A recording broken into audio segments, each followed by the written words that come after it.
There he is. G'day, guys. How are we?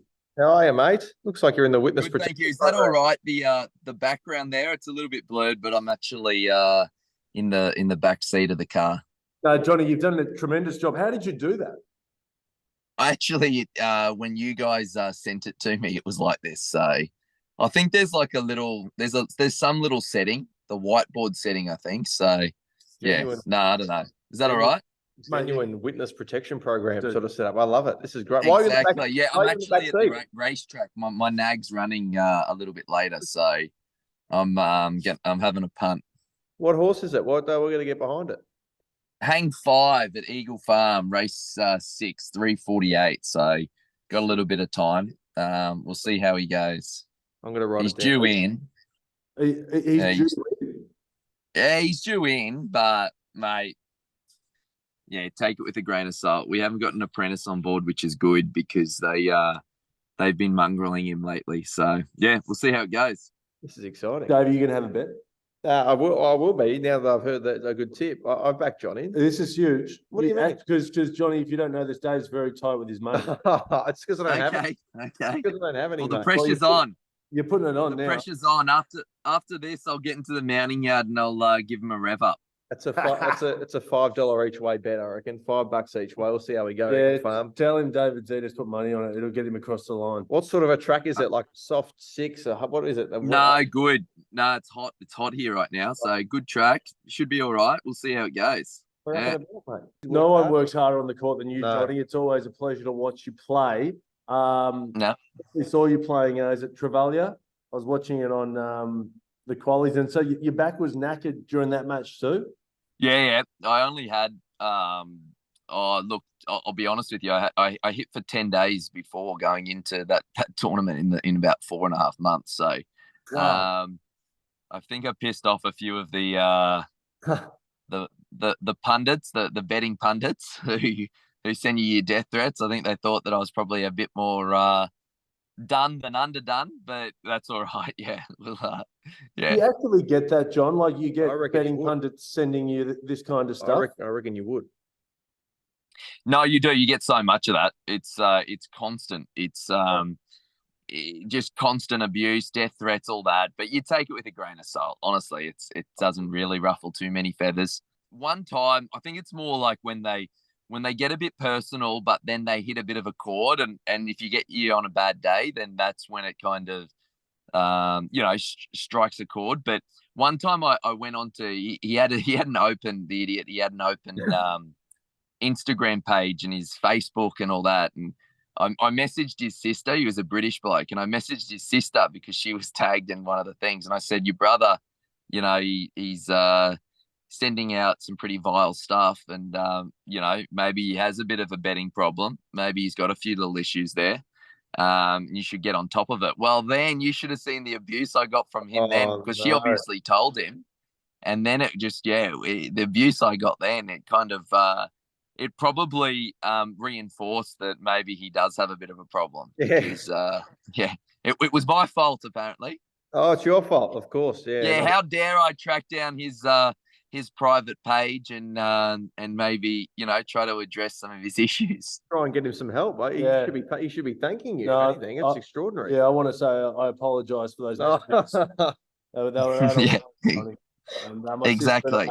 We're talking again. But mate, have you been watching the U.S. Open, or do you kind of distance yourself from it? Yeah, I watch a bit. I still enjoy a bit of tennis. The time slot's actually pretty good. Actually, the New York one. So watching a little bit. Look, I've never been someone that studies it a lot. When I down the rackets, I'm normally not watching it a whole lot. There's a lot of players who will analyze everything. They'll analyze their matches. They'll really analyze their opponents. Admittedly, I went a bit less is more on that side. It became a little bit too much tennis. It was I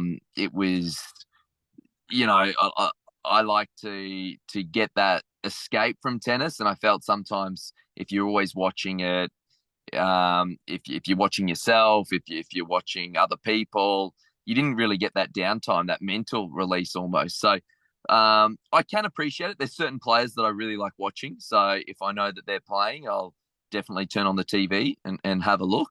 And then, obviously I've done a little bit of commentary too. So I think it's really important, even when you're not calling, to kind of stay a little bit relevant and to keep your finger on the pulse, so to speak, just so you know what's going on and any little technical things they've been doing or any little tactical adjustments they've been making to their name. I think that's to their game. Sorry, I think that's really important to kind of stay involved that way. Have you when you watch Djokovic Alcaraz matches, do you sort of go, "Nah, this is ridiculous. I can't be." It's probably not for me. I probably can't hit that level because they're playing at a different level. Definitely. There's sometimes where, you're kind of scratching your head going, oh, geez, like I've played that before, but it was probably when I was sleeping, having a bit of a dream. But look, I think live sport and tennis in particular, it's at its best when two guys or females, two guys or girls are going at it and you can tell they're playing some of their best tennis, right? I thought the Cincinnati final, I don't know if you saw that, but at Cincinnati, these guys playing in pretty warm conditions, but, on the hard courts, it's quite a player-friendly surface. Balls in a similar strike zone, whereas on the clay, you get a lot of ball deviation. The same on the grass because it is a natural surface. With the unnatural surface, the superficial surfaces like the hard courts, they can be, if there's not a lot of wind, it can be really pure ball striking conditions. And so that can lead to guys actually or girls playing some of their best ever tennis. And in Cincinnati, I think we saw that. And when you are watching that as a spectator, you're kind of like, wow, I'm glad in a sense that I'm not playing today because I wouldn't be getting too many games. But it's good. It's what you strive for. It gives you something to aim. I think when you do watch these best go at it, you are always trying to identify little areas that they're doing better than yourself, and in some cases, a lot of areas. Yeah, Johnny.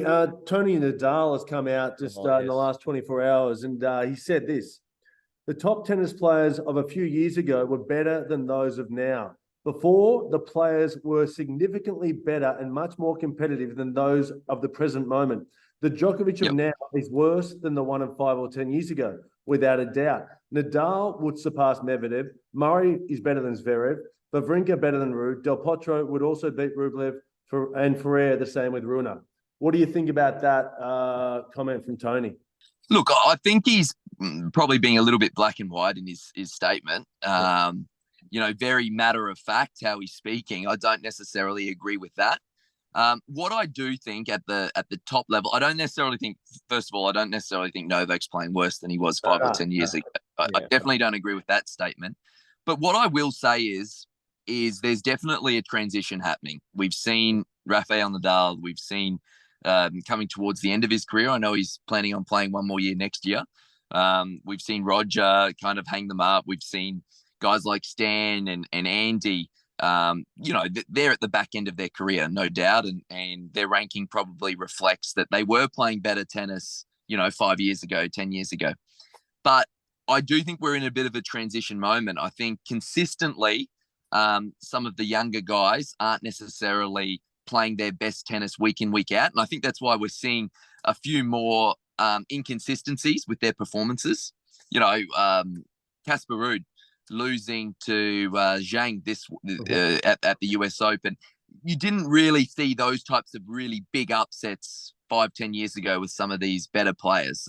Your David Ferrers, they were consistently making quarters, semifinals, and there weren't too many upsets. But I think it comes down to the fact that some of these guys, they're quite young. They're still learning their trade. And I think it'll be a more fair assessment to judge them in 4 or 5 years' time, when they are probably at the peak of their game, 27, 28. I found as if that was when I was playing some of my best tennis. I think these guys will be much more consistent in their performances when they're 27, 28. So I think that's where the inconsistencies lie, just the fact that they're a little bit younger and still learning their trade. But I don't necessarily agree with him saying, "Oh, those guys are so much worse than our previous champions." I don't necessarily buy into that. I do think because of their age, I do think that they're still getting that consistency to their game. And now something we talk about often on this podcast, and we've done this podcast for a few years, I think now, Ash. Novak Djokovic, we were quite smitten with Novak early on. We were very Novak fans, I think, when it wasn't popular. You were before I was. No, that's fair, but just Novak, I think, always got a bad rap. Now that's before all the COVID stuff, even disregarding any of that sort of stuff. But can you paint a picture for the listeners of what? Because everyone knows Federer and Nadal, and we all love them. Everyone loves them. That's great. But Novak has obviously worked his ass off to try to overtake them to the point he is now. Of what sort of a character Novak is, because I think the external perception of him is probably not in line with what he's like on the tour and the sort of person he is. Is he someone who cares a lot about the players? He obviously has his own player association that he runs. Can you just give us an insight into Novak from a locker room perspective as much as you can?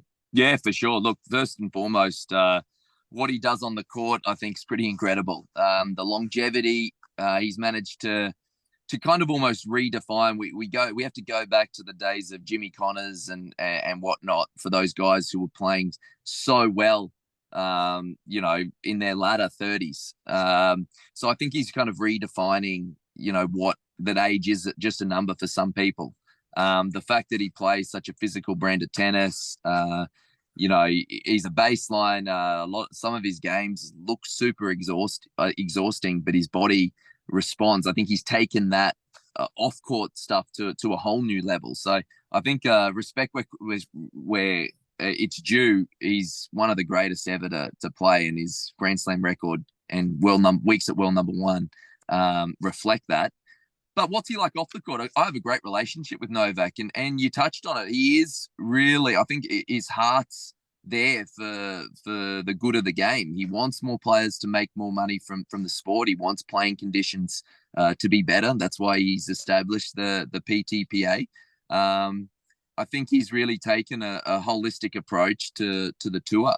And I think we are starting to see better playing conditions, and not just better playing conditions, but more players with the potential to make money because of his actions. So I think it takes players like Novak to get tournaments and to get tours to listen. And he's really taken that on, as an objective for him to make the tour a better place, a more player-friendly place. Because there are some places where, quite frankly, tournaments are taking the piss, and that's what he's trying to put a stop to. So when you, sorry, Ash. Well, Dave, it's usually one for one. Sorry, excuse me. 3 questions. Sorry about that, Ash. Johnny, how are you? In terms of the tournaments, what's a tournament out there that really look after you? You go, Jesus, I'm looking forward to getting there. Well, we don't have to go too far to pretty close to home, the Australian Open. I think that's one of the best tournaments for players. You only have to look at the venue, the facilities, what we have in relation to player services, whether that's transport, whether that's recovery centres, whether that's the space in the locker room. The Australian Open, really, I think it's leading the way out of all the tournaments. A lot of players really enjoy the treatment they get at a tournament like Indian Wells, which has had a massive influx of investment from Larry Ellison, who's I think the founder and owner of Oracle. So a lot of players will like that tournament. But then there's certain other tournaments that some of even the smaller tournaments really look after their players. Any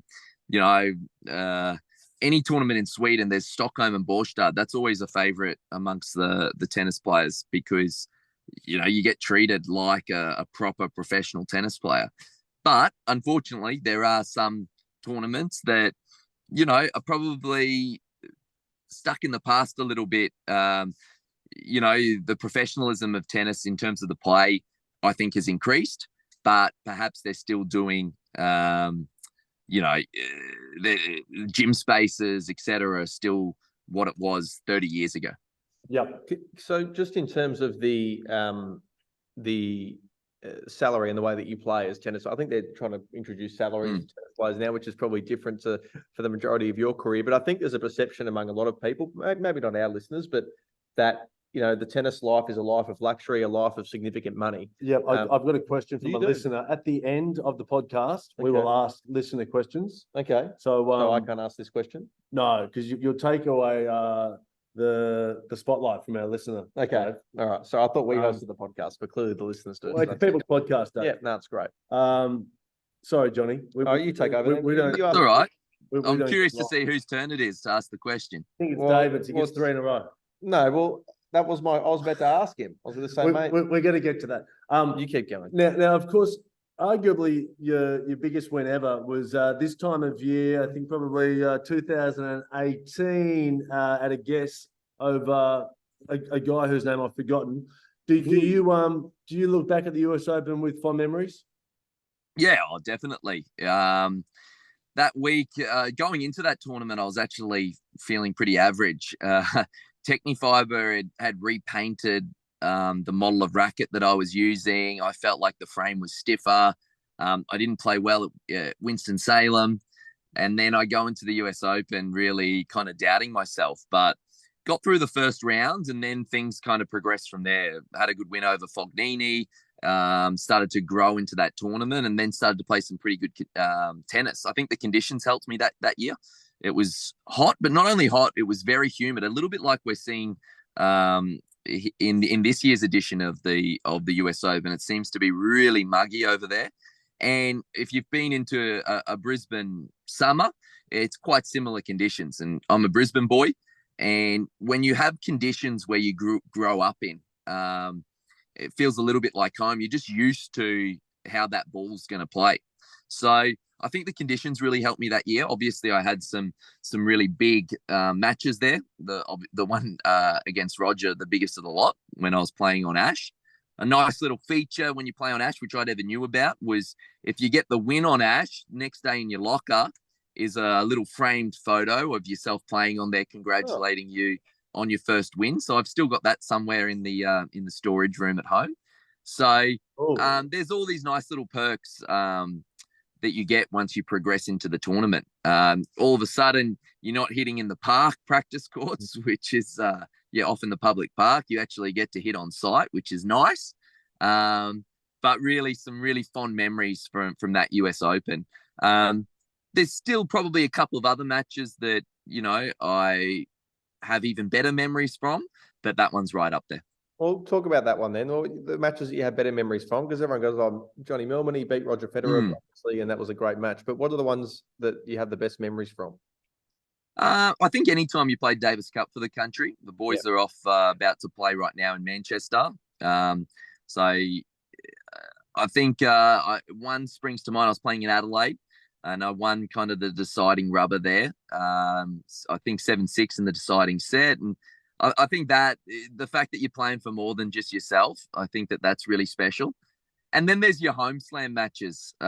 Beating Roger at Australian Open would have been really special. I lost to him 7-6 in the fifth. So that probably would have, been the icing on top of the cake.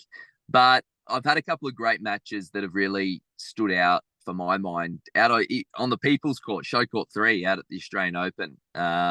Won my first best of 5 set, won my first 5-set match where it got into the deciding sets against a guy called Gilles Muller, who was a really good lefty back in the day. Yeah. Even this year, I knew that, my career is coming towards the end, and I never knew how many more Australian Opens I would play. And I had a really nice 5-set win this year, again on Show Court 3. And it just is a little bit more special when you have a lot of your friends and family in the crowd. So there's different areas, and you're noticing people who have been following you really your whole career at Australian Opens, or even if that's messaging you or whatever. And you tend to see them more actually in Australia, because that's where probably your biggest fan base is. And so those ones really kind of spring to mind, even though obviously on paper beating Roger, the great Roger Federer, who I, obviously have a lot of respect and deeply admire, is pretty special too. Sorry, Dave. I just wanted to looking at me like I'm about to. I just wanted to, while we're on Roger, because everyone goes on about, he's the greatest guy, but I've never interviewed Roger, but I've seen him pacing around the locker rooms like a cat. You don't get to be arguably the greatest ever without that killer streak. Mm. Have you seen the not so nice Roger? Because he's got to have a bit of that mongrel in him. Yeah, look, no doubt he does, but I haven't really seen it. We beat him. I really like Roger. There's not a lot, really. He obviously is one of the best big point players, in my opinion, that's ever been. You know, when the going got tough, he'd pull out a serve. He would, pull out a half volley and nail one of them. So I think he was one of the best big point players.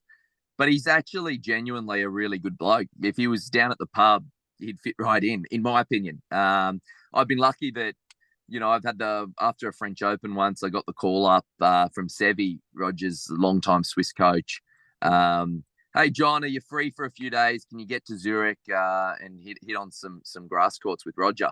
So obviously you're on the next train to Zurich from Paris. So he's just one of those guys that's extremely likable, speaks 1,000 different languages. So I think a lot of people feel as if they have that connection with him already. And he's one of the best to ever do it. So, yeah, look, he's a great bloke. I know that's probably not the sound bites we need. We need it is. That he dropped a baby once when he was having a selfie or something, but I can't say that I've ever seen him do that. He's an absolute legend of the game, great bloke, and always welcome in my hometown of Brisbane. The one thing I hear through the locker room about Roger, and this is not what the public sees, and it's not a bad thing, we all do it, but he's a bit more inclined to use some colourful language. He's a bit more inclined to drop an F-bomb here or there, or a bit more sweary, and I think that's everyone behind closed doors, apart from maybe Nick Kyrgios. But he's just got a bit of he's a bit more raw behind the scenes. He's a bit more genuine. Of course, he's human, but that's all right. That's and look, I think I'm not going to confirm or deny that, but I think everyone puts up a bit of a potentially a little bit of a facade in front of the cameras, and no doubt when those cameras are pointing firmly at you, like they constantly are to someone like Roger. I think you probably do put up your walls just a little bit and you go back to the generic stock standard. But no, he's a lot of fun. He's an awesome chat.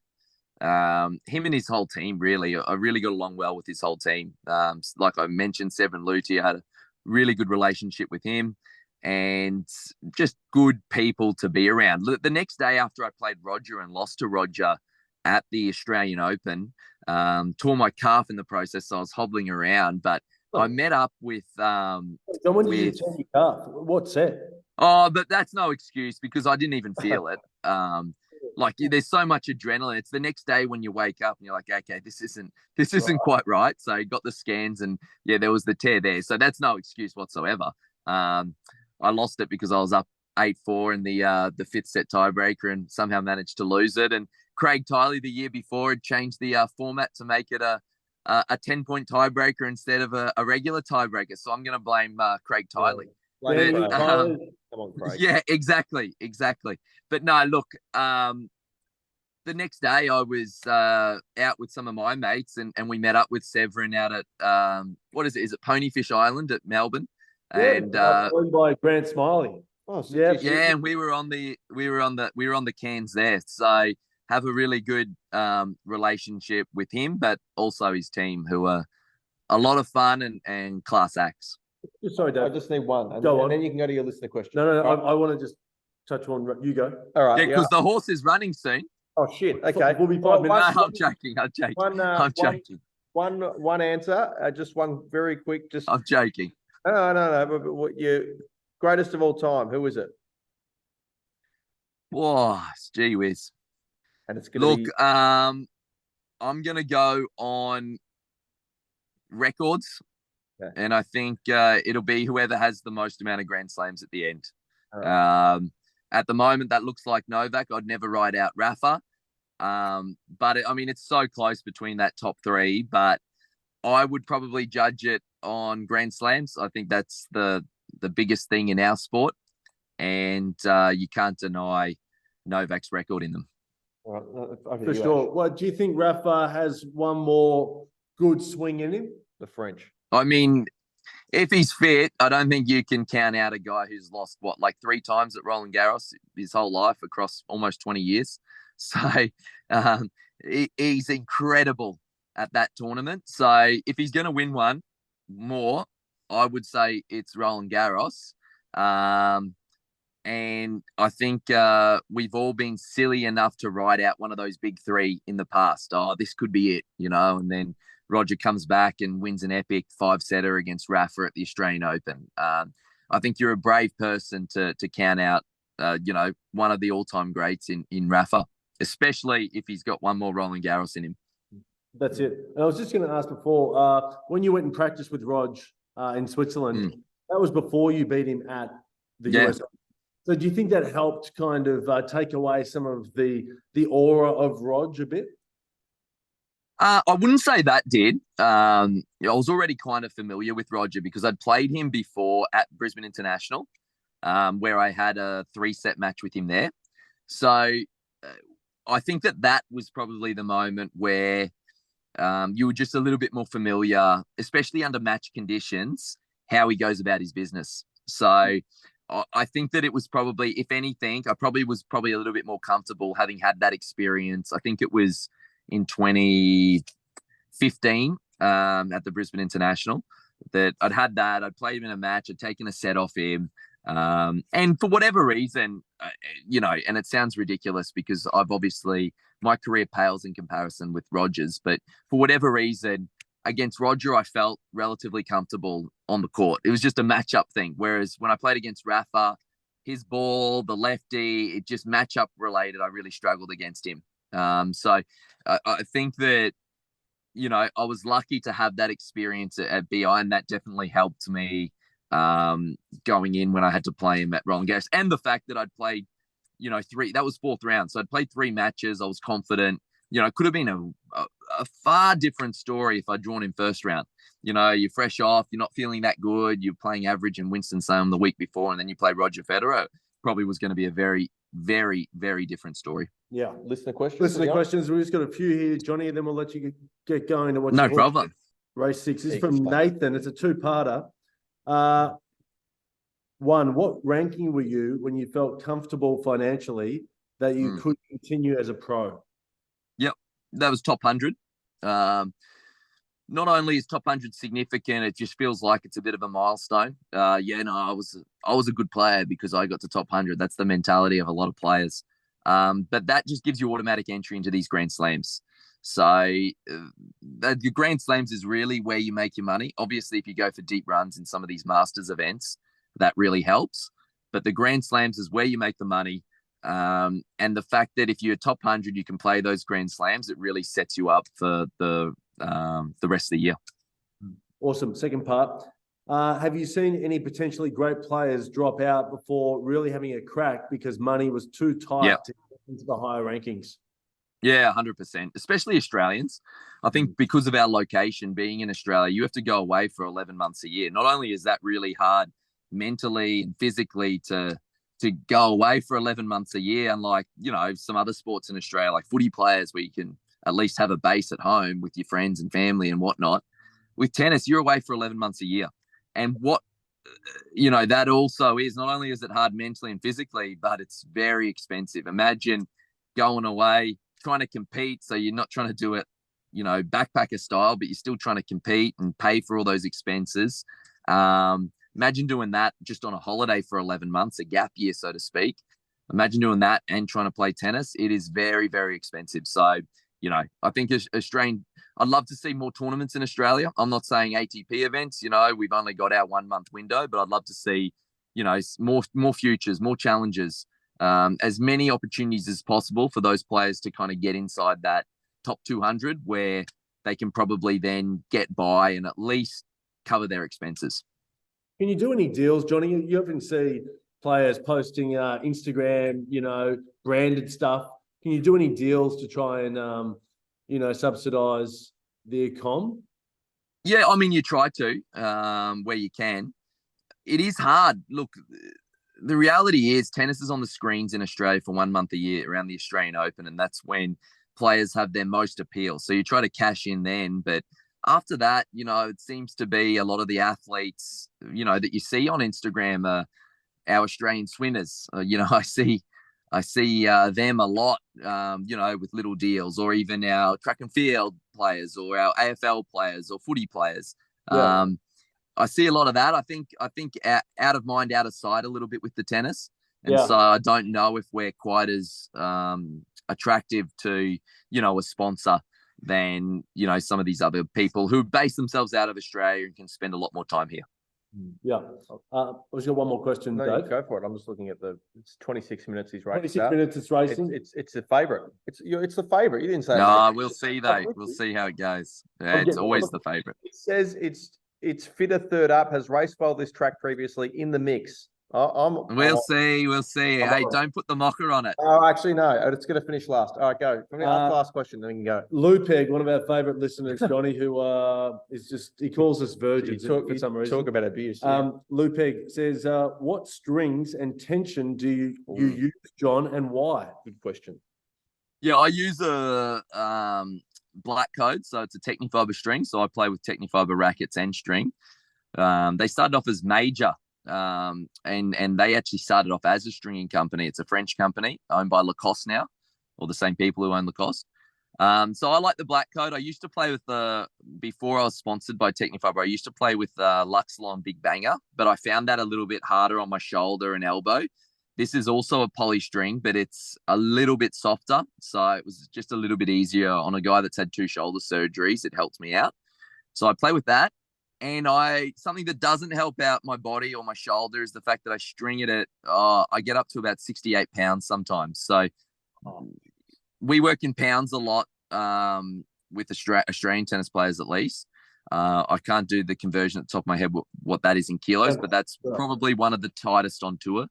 And I started going tighter as I got older, whereas a lot of guys actually get looser, like a Manarino. It's like a trampoline now.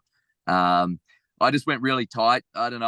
I just felt like I had more control. When I went tight, I could rip it as hard as I could at the back, and I still had that semblance of control. And that was kind of my thought process. But I wouldn't recommend stringing that tight. I think it's worse on your body. I would recommend you, if you're looking for a string, and not just because I'm sponsored by them, but I reckon Black Code, very good string. I use the 1.28 gauge there. So yeah, if you're looking to try something different, give it a crack. Dave? No, I'm all good. Okay, we're going to let Johnny go. Finally, John, if you could coach any Aussie, because I know you were mentoring Omar Jasika for a bit. If you could coach any Aussie player, who would it be?